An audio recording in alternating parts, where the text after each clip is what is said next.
Halo semuanya, perkenalkan nama saya Arlo Agi dengan NIM 2502 1101 0001. Nah, pada kesempatan kali ini saya akan mempresentasikan hasil final exam saya untuk mata kuliah statistika dan probabilitas.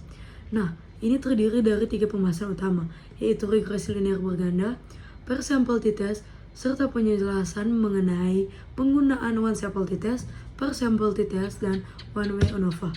Tanpa berlama-lama lagi, langsung saja kita ke soal pertama, yaitu regresi linear berganda. Pada soal pertama, kita akan menggunakan metode regresi linear berganda. Metode ini digunakan ketika kita ingin mengetahui pengaruh lebih dari satu variabel bebas terhadap satu variabel terikat. Pada data ini, seluruh nilai telah dimodifikasi dengan penambahan 1 pada setiap data. Kemudian dibuat tabel bantu untuk mempermudah proses perhitungan.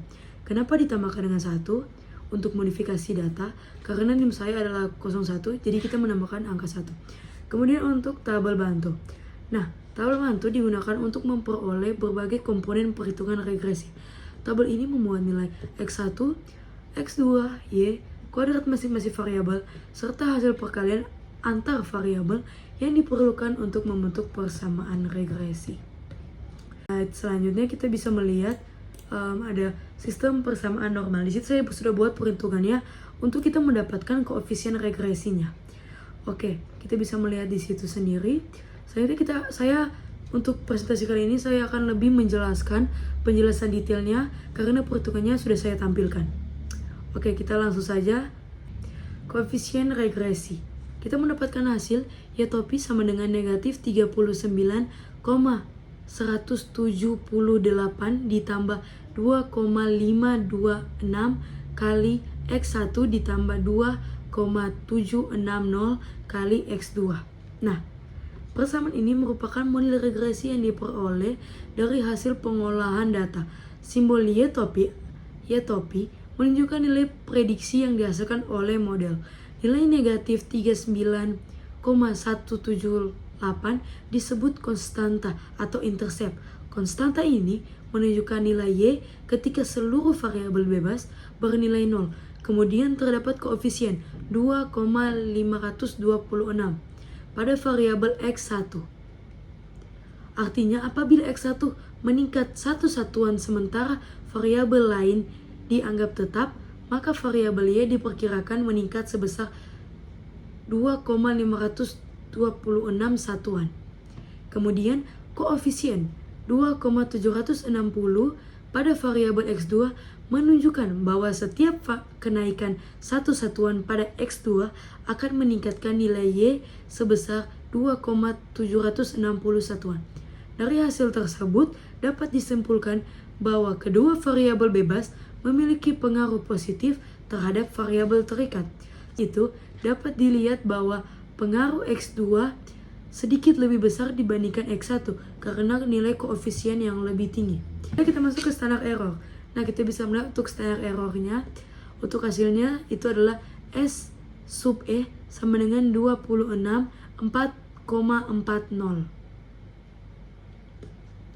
Nah, standar error merupakan ukuran yang menunjukkan tingkat ketepatan model regresi dalam melakukan prediksi. Nilai ini menggambarkan seberapa jauh hasil prediksi menyimpang dari nilai sebenarnya. Dalam analisa regresi, semakin kecil standar error, maka model dianggap semakin baik karena kesalahan prediksi yang dihasilkan juga semakin kecil. Pada penelitian kali ini, diperoleh nilai standar error sebesar 24,40. Nilai tersebut menunjukkan rata-rata besarnya kesalahan prediksi yang masih terdapat pada model. Dengan kata lain, meskipun model mampu menjelaskan sebagian besar variasi data, masih terdapat penyimpangan tertentu yang tidak dapat dijelaskan secara sempurna oleh model regresi. Selanjutnya, slide berikutnya adalah koefisien determinasi atau R kuadrat. Nah, untuk hasilnya kita akan mendapat R kuadrat sama dengan 0,8186. Nah, koefisien determinasi atau R-square digunakan untuk mengetahui seberapa besar kemampuan variabel bebas dalam menjelaskan variabel yang terjadi pada variabel terikat. Nilai yang diperoleh adalah 0,8186 atau setara dengan 81,86%. Artinya, sebesar 81,86% perubahan yang terjadi pada variabel Y dapat dijelaskan oleh variabel X1 dan X2. Kemudian sisanya sebesar 18,14% dipengaruhi oleh faktor lain yang tidak dimasukkan ke dalam model penelitian. Nilai ini tergolong tinggi sehingga menunjukkan bahwa model yang dibentuk memiliki kemampuan yang baik dalam menjelaskan data yang diamati. Kemudian kita akan langsung ke koefisien korelasi R. R sama dengan 0,9048. Koefisien korelasi digunakan untuk mengukur kekuatan hubungan antara variabel bebas dan variabel terikat. Nilai korelasi berada pada rentang -1 hingga +1. Kemudian mendekati +1, maka hubungan yang terjadi semakin kuat dan bersifat positif. Pada hasil perhitungan diperoleh nilai korelasi sebesar 0,9048. Nilai ini berada sangat dekat pada angka 1. Oleh karena itu, hubungan antara variabel bebas dan variabel terikat dapat dikategorikan sebagai hubungan yang sangat kuat. Hasil ini juga mendukung nilai koefisien determinasi yang sebelumnya cukup tinggi. Oke, selanjutnya kita akan langsung ke soal yang kedua, yaitu per sample t-test. Nah, pada soal yang kedua kita akan menggunakan metode per sample t-test. Per sample t-test ini digunakan ketika dua kelompok berasal dari objek yang sama namun diukur pada dua kondisi yang berbeda.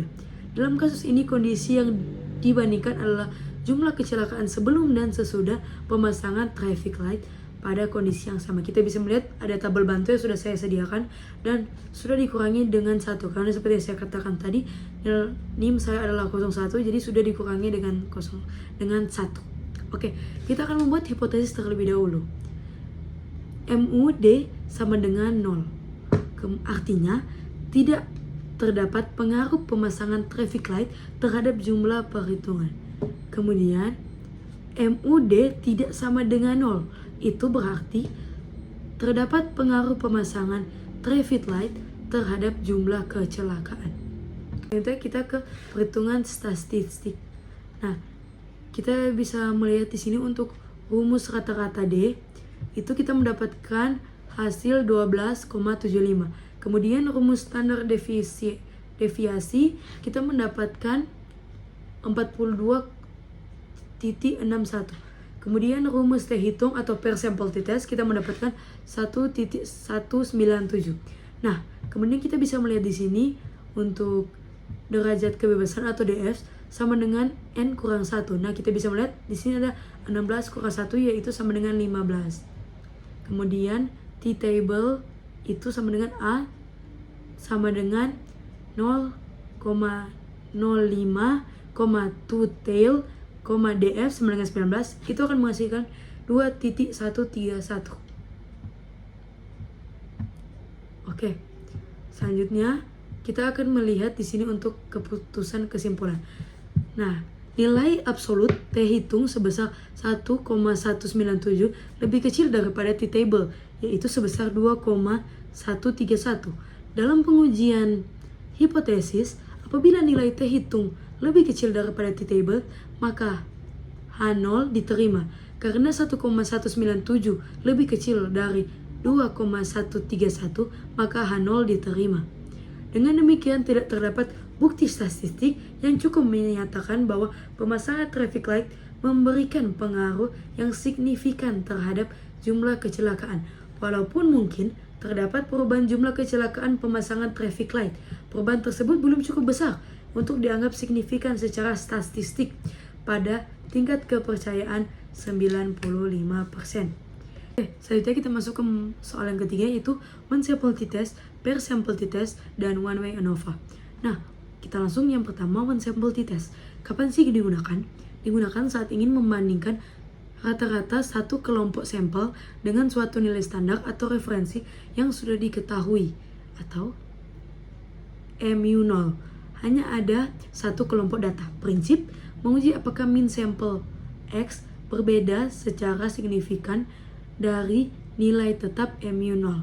Nah, di sini udah ada rumusnya, saya akan bacakan, yaitu T sama dengan X bar dikurangi mu0, kemudian dibagi dengan S per akar N.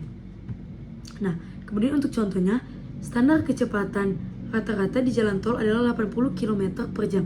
Diambil sampel 20 kendaraan dan diperoleh rata-rata 85 km per jam.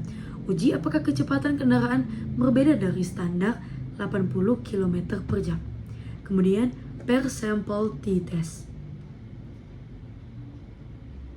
Nah, kita akan melihat kapan sih digunakan per sampel t-test. Digunakan untuk membandingkan dua pengukuran pada subjek atau objek yang sama, misalnya data sebelum dan sesudah perlakuan pada unit yang sama.